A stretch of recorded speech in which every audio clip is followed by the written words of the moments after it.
Dot and কির tinted sunscreen. আমার কাছে 3টে শেড রয়েছে, স্যান্ড, ক্যারামেল আর বেজ। এই 3টে শেডই আমি আমার মুখের 3 দিকে অ্যাপ্লাই করব, যাতে তোমরা বুঝতে পারো আমার মতন স্কিন টোন যাদের, তাদের জন্য কোনটা পারফেক্ট হবে। প্রথমে আমি একটা ওয়েট ওয়াইপ দিয়ে ভালো করে মুখটা মুছে নিচ্ছি। যারা রেগুলার হেভি মেকআপ বা ফাউন্ডেশন ইউজ করতে চাও না, তাদের জন্য টিন্টেড সানস্ক্রিন একটা ভীষণই কনভিনিয়েন্ট অপশন।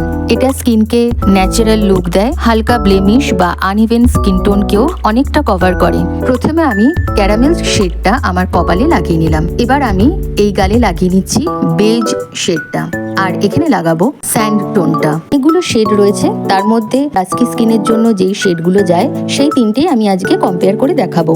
এবার খুব ভালো করে মুখের 3 দিকে আমি এই 3টে শেডই ব্লেন্ড করে নিই, যাতে তোমরাও দেখতে পারো 3টে শেড ঠিক কতটা স্কিনের সঙ্গে ম্যাচ করছে আর কোনটা একেবারেই ম্যাচ করছে না। ডট অ্যান্ড কি টিন্টেড সানস্ক্রিনটা SPF 50+। এটা যেমন তোমার স্কিনকে প্রোটেক্টও করবে, আবার হালকা মেকআপ লুকও দেবে। আমার ব্লেন্ড করা কমপ্লিট।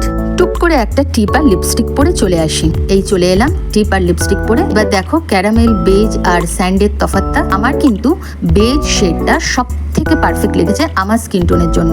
যারা আমার থেকে আরেকটু লাইট স্কিন টোন, তারা কিন্তু নির্দ্বিধায় স্যান্ডটা ইউজ করতে পারো।